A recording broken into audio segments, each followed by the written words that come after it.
नमस्कार, आप देख रहे हैं जौहर झारखंड और मैं हूं आपके साथ विभा उपाध्याय। रांची में नेता प्रतिपक्ष बाबूलाल मरांडी ने कांग्रेस पर तीखा और जोरदार हमला किया है। प्रेस कॉन्फ्रेंस कर उन्होंने कई गंभीर आरोप लगाए। बाबूलाल मरांडी ने कहा कि कांग्रेस की स्थापना अंग्रेजों के दौर में सेफ्टी वॉल्व के तौर पर हुई थी। उन्होंने दावा किया कि कांग्रेस अंग्रेजों के विचारों से प्रभावित रही और देश को कमजोर करने की कोशिश कर रही है। उन्होंने ये भी कहा कि महात्मा गांधी ने कांग्रेस को खत्म करने की सलाह दी थी। और मैं कहूंगा कि अवसर भी हमारी पार्टी को जिस व्यक्ति ने गठन किया था वो भी एक अंग्रेज हुआ करते थे और उन्होंने भी उसलिए गठित किया था कि 1857 में जब सिपाही विद्रोह हुआ तो अंग्रेज को समझ में आ गया था कि भाई इस देश को अब संभालना होगा, तो एक सेफ्टी वॉल्व तैयार कर। मैं इसलिए इस बात को कह रहा था कि अंग्रेज ने जो इस देश पर राज किया था उस समाज को विभाजित करके, समाज को तोड़ करके कैसे लोगों को लड़ाना भिड़ाना, यह अंग्रेज की फितरत थी। और कांग्रेस पार्टी तो मैं कहता हूं कि उन्हीं के एक मानस पुत्र रहे इसमें। प्रदेश कांग्रेस ने नेता प्रतिपक्ष बाबूलाल मरांडी की प्रेस कॉन्फ्रेंस पर जोरदार निशाना साधा है। कांग्रेस प्रवक्ता ने बीजेपी को आदिवासी विरोधी बताते हुए कहा कि बीजेपी शुरू से ही सीएनटी और एसपीटी एक्ट का विरोध करती रही है। पार्टी प्रवक्ता ने बाबूलाल मरांडी पर कभी भी सरना धर्म कोड का मुद्दा नहीं उठाने का आरोप लगाया। एक बार भी उन्होंने सरना धर्म कोड की बात नहीं कही। जो आदिवासियों का डिमांड है कि हमारी पहचान जनगणना कॉलम में सरना के रूप में स्थापित हो, झारखंड विधानसभा ने यहां से प्रस्ताव पारित करके केंद्र को भेजा, लेकिन उस पर केंद्र की सरकार चुप्पी साधे हुए है। और कोई भारतीय जनता पार्टी के नेता अपनी सरकार से ये नहीं कहते कि भाई आदिवासियों को सरना धर्म कोड देना आवश्यक है। दिल्ली में आज देश भर के आदिवासियों का महाजुटान हुआ, जिसमें झारखंड के भी बड़े नेता शामिल हुए। कांग्रेस नेता की बेटी निशा उरांव भी इस रैली में शामिल हुए, लेकिन इसी बीच उनका एक पुराना वीडियो सामने आ गया जिसमें वो सरना और सनातन को एक बताती हुई नजर आती है। हालांकि उनके पिता ने इस बयान पर ऐतराज जाहिर किया और कहा कि आदिवासी कतई हिंदू नहीं, हमारी पहचान सरना धर्म से है। साथ में परम पूजनीय ने आदिवासी समाज के बारे में एक बहुत सुंदर बात और कही। उन्होंने कहा कि जिस प्रकार प्रकृति की पूजा करना, भूमि की पूजा करना शुरू में आदिवासी समाज ने शुरू किया इसे, और आगे जाकर हिंदू समाज ने आदिवासियों से ही प्रकृति पूजा, भूमि पूजा, ये सब कुछ सीखा। इस प्रकार से उनका कहना है कि सरना समाज सनातन समाज की जड़ है। अधर्म दे दीजिए, सब एक हो जाएंगे। लेकिन ये जो कहते हैं ठगने के काम, सनातन और सरना एक है, इतने कैसे होगा? आप सनातन धर्म क्या है? वैदिक धर्म है, ब्राह्मण धर्म है। हम पढ़े लिखे कम थोड़े हैं, अब सब पढ़ लिए हैं हम लोग भी, आदिवासी जन। वैदिक धर्म को सनातन धर्म कर रहे हैं आप, ब्राह्मण धर्म भी वही है, तो फिर आप लाना चाहते हैं दोबारा? तो ऐसा नहीं चलेगा। और गिरिडीह से बड़ी खबर इस वक्त 19 किलो चांदी की सिल्ली बरामद की गई है। नगर थाना पुलिस की तरफ से बड़ी कार्रवाई। जब्त चांदी की कीमत तकरीबन 50 लाख के आसपास बताई जाती हुई 2 लोग हिरासत में लिए गए, जिनसे पूछताछ की जा रही है। चांदी के साथ कार की जब्ती, जिसे आप इस वक्त टीवी स्क्रीन पर तस्वीरों में देख पा रहे होंगे। पुलिस ने मौके से कार में सवार 2 लोगों को हिरासत में लिया है और पूछताछ कर रही है। एक व्यक्ति ने खुद को महाराष्ट्र का निवासी बताया, जबकि दूसरा हजारीबाग का रहने वाला है। बताया यह भी जा रहा है कि 2 लोग गिरिडीह के एक जेवर कारोबारी को चांदी की सप्लाई देने के लिए पहुंचे थे। इसी मामले में प्राथमिकी दर्ज कर आगे की कार्रवाई में पुलिस टीम जुट गई है। जामताड़ा सदर अस्पताल में स्वास्थ्य व्यवस्था की लापरवाही सामने आई। मेहजाम थाना क्षेत्र के केलाही गांव की गर्भवती महिला प्रीति हांसदा को रात में ब्लीडिंग होने पर अस्पताल पहुंचाया गया था। परिजनों का आरोप है कि भर्ती कराने के बावजूद पूरी रात कोई डॉक्टर इलाज के लिए पहुंचा ही नहीं। महिला की हालत बिगड़ती रही, लेकिन समय पर इलाज नहीं मिल सका। सुबह स्थिति इतनी गंभीर हुई कि परिजन उन निजी क्लिनिक ले जाते हैं, जहां गर्भपात करवाना पड़ा। मामले पर सिविल सर्जन ने जांच और कार्रवाई की बात कही है। या 5 महीना की पेमेंट थी, तो उसका मैंने कुछ कारण की वजह से उसका खराब हो गया। तो ब्लडिंग में कल रात 11 बजे ब्लडिंग से लाए थे यहाँ हॉस्पिटल, सदर हॉस्पिटल जामताड़ा।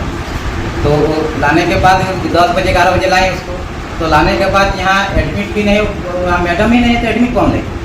तो NMC GNM वो सब वो लोग आ रही है, अपना बता रहे हैं, देख रही है, जा रही है। कोई तो हम लोग को पता नहीं चल रहा है। तो जब एक तो डॉक्टर नहीं रहेगी तो कैसे होगा? लेडीज को तो जहाँ डॉक्टर नहीं देख सकते हैं। तो इसलिए आज सुबह हम लोग 6:30 बजे 7 बजे हम लोग यहाँ से मिनीजाम लेंगे। मतलब कल आप जो बताइए, सदर हॉस्पिटल में अगर कोई इमरजेंसी में डॉक्टर नहीं रहेगी तो फिर पेशेंट क्या करेगा? ठीक है, तो वो मजबूरी के तहत इनको अब पेशेंट को निकाल के इसको दूसरे जगह ले जाना पड़ा। कारण कि यहाँ पे मैडम मौजूद नहीं थी। NM लोग जो थी वो लोग आती थी, देखती थी, चली जाती थी।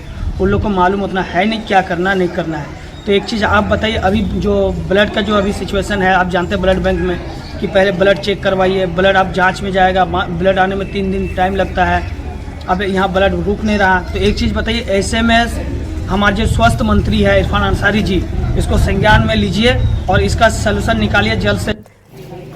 और इस घटना के बाद अब सवाल उठते हुए, ड्यूटी पर आखिर डॉक्टर क्यों मौजूद नहीं थे? स्वास्थ्य व्यवस्था आखिर कब सुधरेगी? ये लापरवाही कब तक लोगों की जान लेती रहेगी? ये सबसे बड़ा सवाल। अब बात गर्मी से बेहाल होते लोगों की, तो धनबाद में भीषण गर्मी से लोगों का हाल बेहाल हो चुका है। ऐसे में हरिणा बस्ती के लोग BCCL की बिजली आपूर्ति और लो वोल्टेज की समस्या से सबसे ज्यादा परेशान हैं। नाराज ग्रामीणों ने हरिणा ऑफिसर्स कॉलोनी के मुख्य गेट को घेरकर अनिश्चितकालीन धरना शुरू कर दिया। लोगों का यह भी कहना है कि बार बार शिकायत की गई, इसके बावजूद बिजली की व्यवस्था में कोई सुधार नहीं हुआ। धरने में बागमारा विधायक शत्रुघ्न महतो भी शामिल हुए और ग्रामीणों की मांग का उन्होंने समर्थन किया। हालांकि प्रशासन और BCCL अधिकारियों के साथ हुई बातचीत के बाद 1 हफ्ते में नया ट्रांसफार्मर लगाने का आश्वासन दिया गया है, जिसके बाद ये धरना समाप्त हुआ।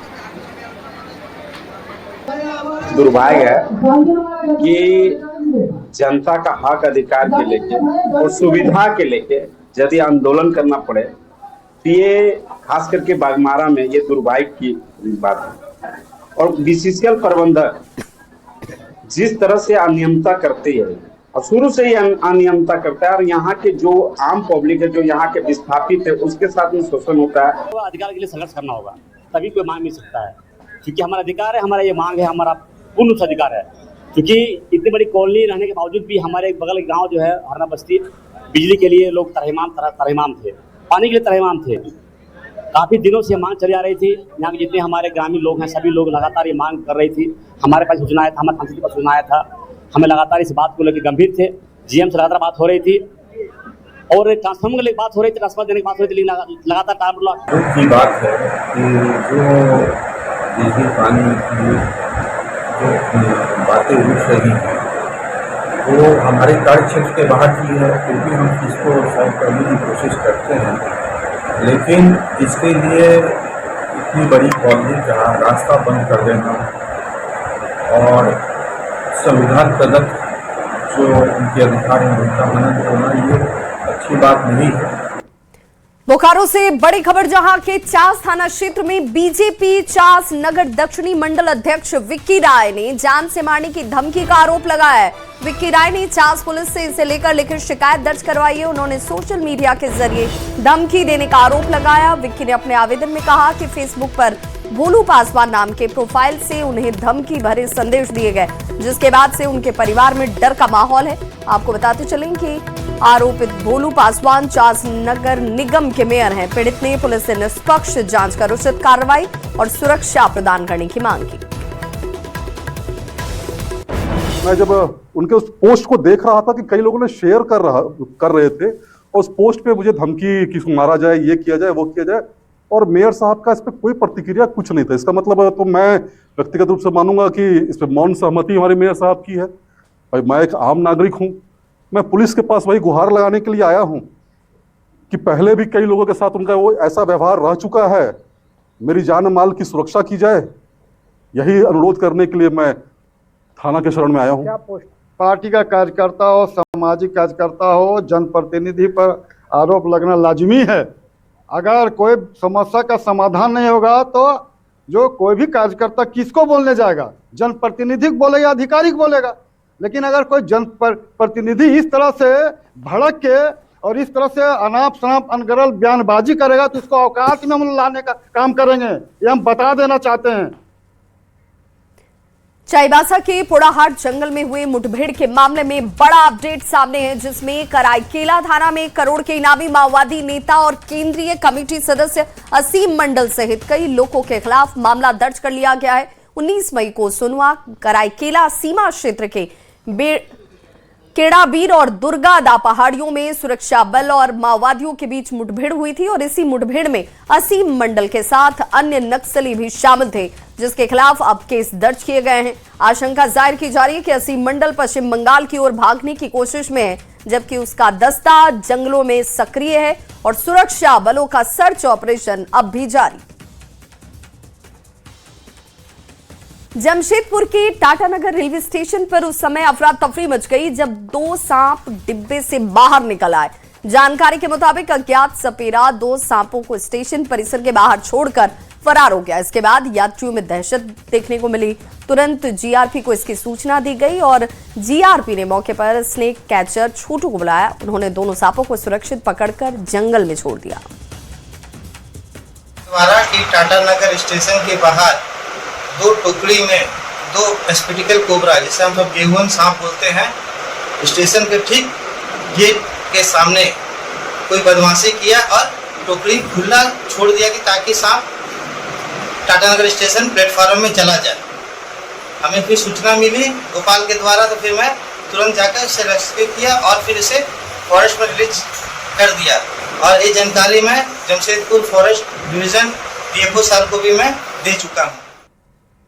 हजारीबाग जिला प्रशासन ने सभी पीडीएस राशन कार्डधारियों से जल्द ई-केवाईसी कराने की अपील की है। जिला प्रशासन का कहना है कि सार्वजनिक वितरण प्रणाली में पारदर्शिता लाने, फर्जी और अपात्र राशन कार्डों की पहचान कर उन्हें हटाने के लिए इसे अनिवार्य किया गया है। साथ ही वास्तविक लाभुकों तक सरकारी खाद्यान्न की निर्बाध आपूर्ति सुनिश्चित करना इसका मकसद है।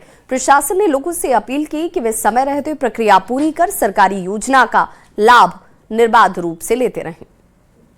लाभुकों के लिए एक आवश्यक चीज है कि वो अपना ई-केवाईसी करा लें। अभी ई-केवाईसी प्रारंभ हो गया है, अतः सभी लाभुकों से अपील की जाती है कि यदि आपका ई-केवाईसी नहीं हुआ है तो अपने संबंधित डीलर के पास जाइए और ई-केवाईसी करा लीजिए। ई-केवाईसी कराने के कई फायदे होते हैं।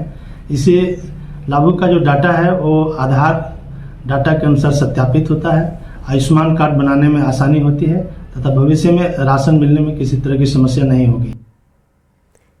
रांची के कांग्रेस कार्यालय में पूर्व मंत्री राजेंद्र प्रसाद सिंह की पुण्यतिथि मनाई गई और इस दौरान नेताओं ने उन्हें श्रद्धांजलि दी और उनके योगदान को याद किया। कांग्रेस के प्रदेश अध्यक्ष केशव महतो कमलेश ने कहा कि राजेंद्र प्रसाद सिंह की पहचान हमेशा अमिट रहेगी। उन्होंने कहा कि वे आज भले ही हमारे बीच नहीं है, लेकिन उनके बताए गए रास्ते पर चलने का प्रयास जारी है। वहीं पूर्व प्रदेश अध्यक्ष राजेश ठाकुर ने कहा कि राजेंद्र बाबू ने मजदूरों के अधिकारों के लिए मजबूत लड़ाई लड़ी थी, जिसे कभी भुलाया नहीं जा सकता। राजेंद्र प्रसाद सिंह कांग्रेस के एक बहुत ही मजबूत स्तंभ थे। उन्होंने कांग्रेस के लिए सदैव कांग्रेस के संगठन को मजबूत करने में और कांग्रेस के सारे गतिविधियों में बढ़ चढ़ के हिस्सा लेने वाले मजदूरों के मसीहा, वह इंटक के ऑल इंडिया इंटक के महासचिव भी थे। मजदूरों के हित के लिए अनवरत कार्य करते थे। राजेंद्र बाबू मजदूरों के मसीहा थे और जिस तरह की लड़ाई उन्होंने मजदूरों के लिए लड़ी, शायद ही कोई भूल पाएगा। आज उनकी पुण्यतिथि है, हम लोग श्रद्धांजलि देने के लिए एकत्रित हैं।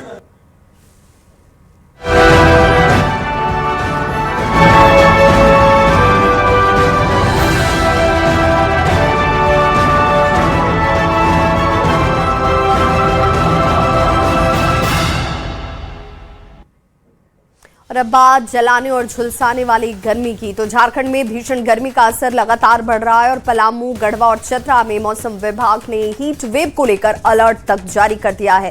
डाल्टनगंज में तापमान 44 डिग्री से ज्यादा दर्ज किया गया, जो राज्य में सबसे ज्यादा है। वहीं कई जिलों में तापमान 35 डिग्री के पार पहुंच चुका है। मौसम विभाग के मुताबिक रांची में अगले 1 से 2 दिनों में तापमान 2 डिग्री तक और बढ़ सकता है, जिससे गर्मी और तेज होने की संभावना है।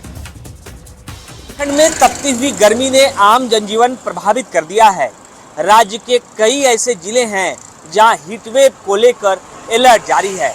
मौसम पूर्वानुमान की माने तो डाल्टनगंज के साथ साथ पलामू के इलाके में हीटवेव चलने की संभावना है और तेज धूप की वजह से लोगों को परेशानी हो सकती है। रांची में भी लगातार रिकॉर्ड तोड़ गर्मी जो है वो देखने को मिल रही है। रांची का तापमान भी लगातार 40 डिग्री के आसपास दर्ज किया जा रहा है, यानी अधिकतम तापमान 40 डिग्री के आसपास पहुंच चुका है। अगर हम राज्य भर की बात करें तो डाल्टनगंज का तापमान 44.8 डिग्री दर्ज किया गया है, जो सबसे गर्म जिले में से एक दर्ज किया गया। राज्य के अधिकांश जो जिले हैं उसका तापमान 35 डिग्री के पार पहुंच चुका है और लोगों को गर्मी से फिलहाल राहत नहीं मिल रही है। चतरा के साथ साथ गढ़वा और पलामू ऐसे जिले हैं जहां मौसम विभाग ने हीटवेव को लेकर अलर्ट जारी कर दिया है। वहीं धनबाद में तेज हवा और वज्रपात को लेकर मौसम विभाग ने जहां अलर्ट जारी किया है, तो वहीं राज्य के मध्य भागों में भी मौसम पूर्वानुमान की माने तो तेज हवा चल सकती है। हालांकि इस हवा के थपेड़े और तेज धूप की वजह से आम जनजीवन प्रभावित हुआ। उसके बाद पेयजल की संकट देखने को मिल रही है। राज्य में बिजली की क्राइसिस दिख रही है और यही वजह है कि कल खुद मुख्यमंत्री ने ये निर्देश दिया है कि सभी कार्यालयों में पेयजल की समुचित व्यवस्था भी की जाए। गौरव झा, न्यूज़ 18, रांची। रामगढ़ जिले में भीषण गर्मी पड़ रही है और हीट वेव से लोग परेशान है। अधिकतम पारा 41 डिग्री सेल्सियस को पार कर चुका है और दिन में 10 के बाद यहाँ सड़कों पर निकलना मुश्किल है। हर तरफ आपको सन्नाटा पसरा हुआ नजर आ जाएगा। गर्मी की वजह से रामगढ़ कैंट स्टेशन पर भी सन्नाटा देखा जा रहा है। मौसम विभाग ने अगले 5 दिनों के लिए हीट वेव का अलर्ट तक जारी कर दिया है। चिकित्सकों की माने तो गर्मी और लू से बचने के लिए लगातार पानी पिएं, पेय पदार्थों का सेवन ज्यादा करें। रामगढ़ से इस खबर पर ज्यादा जानकारी दे रहे हैं न्यूज़ 18 संवाददाता जावेद खान। रामगढ़ जिले में भीषण गर्मी पड़ रही है। पारा 41 डिग्री को पार कर जा रहा है और अगले 5 दिनों तक इसी तरह का मौसम रहने वाला है। गर्मी से लोग परेशान हैं। देख सकते हैं मैं इस वक्त रामगढ़ कैंट स्टेशन पर हूं। चारों तरफ यहां पर सन्नाटा पसरा हुआ है। चूँकि लू चल रहा है, तेज़ गर्मी है, धूप है, इसकी वजह से लोगों को परेशानी हो रही है। 10 बजे के बाद सड़कों पर सन्नाटा पसर जा रहा है। शाम 6 बजे के बाद ही लोग आवश्यक काम के लिए बाजार की ओर जा रहे हैं। फिलहाल देख सकते हैं कि किस तरह से गर्मी के कारण लोग परेशानी पड़ी है। क्या आपका नाम है? मेरा नाम कृपा कुमारी है। गर्मी काफ़ी है जी, बहुत ज्यादा गर्मी। 2-4 दिनों से काफी टेम्परेचर हो रहा है। 41 डिग्री जा रहा है। 41 से और ज्यादा काफी जा रहा है। हाँ, तो ज्यादा। कैसे आप लोग काम कर रहे, दिनचर्या कैसे जा रहा है? अब करना ही पड़ेगा, मजबूरी है तो जाना पड़ेगा। ट्यूशन, कॉलेज, ये सब तो जाना ही पड़ेगा ना। अच्छे से कवर करके रखना है, पानी पीना है। पानी उनी पे पूरा पानी भी गर्म हो जा रहा है। घर में रखते बावजूद भी गर्म हो जा रहा है। इतना टेम्परेचर हो जा रहा है। बहुत ज्यादा टेम्परेचर परेशानी है। रोड में निकलना भी बहुत दिक्कत हो जा रहा है। कवर करके निकलना पड़ रहा है। तो देख सकते हैं काफ़ी परेशानी है। स्कूल कॉलेज की ये लड़की है, इसका कहना है कि दोपहर में इतना टेम्परेचर हो जा रहा है कि घर में रखा पानी भी गर्म हो जा रहा है। ऐसे में चिकित्सकों ने लोगों से एक विशेष सावधानी बरतने की यहाँ पर कहा है। खास करके समय समय पर पानी पीते रहना, पेय पदार्थ पीते रहना है और सूती कपड़े पहनना है और पूरे शरीर को ढक कर रखना है। जावेद खान, न्यूज़ 18, रामगढ़। तो राजधानी रांची का पारा पिछले 4 दिनों में 40 डिग्री के भी पार जा चुका है और ऐसे में राजधानी रांची के सभी वार्डों के गली मोहल्ले में पेयजल को लेकर अब किल्लत शुरू हो चुकी है। रांची नगर निगम के सभी टैंकर लगातार गली मोहल्लों में पानी को लेकर लगातार मूव करते हुए नजर आ जाएंगे। ऐसे में टैंकर चालकों का भी काम का दबाव जो है वो नजर आता है। सुबह 6 बजे की शिफ्ट में ड्यूटी पर पहुंचने वाले अनिल कुमार सिंह ने कहा कि मोहल्ले में पानी का टैंकर ले जाने के बाद 10 मिनट में ही पानी की जैसे लूट हो जाती है। कहीं कहीं मारामारी की नौबत भी आती है और ऐसे में टैंकर पहुंचाने के लिए ड्यूटी से ज्यादा भी काम करना पड़ रहा है। रांची से इस खबर पर ज्यादा जानकारी दे रहे हैं न्यूज़ 18 संवाददाता संजय कुमार सिन्हा। राजधानी रांची में इस समय भीषण गर्मी पड़ रही है। 24 मई रविवार के दिन राजधानी रांची का जो अधिकतम पारा है वो 41.5 डिग्री है। जाहिर है कि जब पारा बढ़ा है तो पेयजल की किल्लत भी राजधानी रांची को हो रही है। ऐसे में नगर निगम पर दबाव बढ़ा है पानी के टैंकर को लेकर। हमारे साथ यहाँ पर अनिल जी हैं, सुबह 6 बजे की शिफ्ट में काम कर रहे हैं और लगातार यहाँ से राजधानी के अलग अलग मोहल्लों में, वार्ड में अपना टैंकर लेकर निकल रहे हैं। बोले कि अभी पानी लेकर कहाँ जा रहे हैं आप? अभी महुआ टोली बोला गया है, पार्षद के द्वारा बोला गया है कि महुआ टोली में जाना है। सुबह 6 बजे की शिफ्ट में है और अब तक कितने मोहल्ले घूम चुके आप? अब तक मोहल्ला 5-6 घूम चुके हैं। हाँ। यहाँ यानी आप जो है हरमू में जहाँ हम लोग इस समय खड़े हैं, टैंकर में पानी यहीं भराता है? जी, यहीं पे पानी भराता है। सभी जितने भी टैंकर हैं नगर निगम के, जो इस साइड वार्ड में जैसे 27-26 जो भी हो बगल में, यहीं से भराते हैं पानी। तो जब वहाँ जाते हैं तो पानी की भी लूट हो जाती होगी कि लोग पानी आ गया, पानी आ गया। हाँ, पानी की लूट क्या, मार भी होती है। हाँ, मार भी होती है। हाँ, बहुत इतना डब्बा लग जाती है कि टैंकर से पुरता नहीं है। पानी घट जाती है।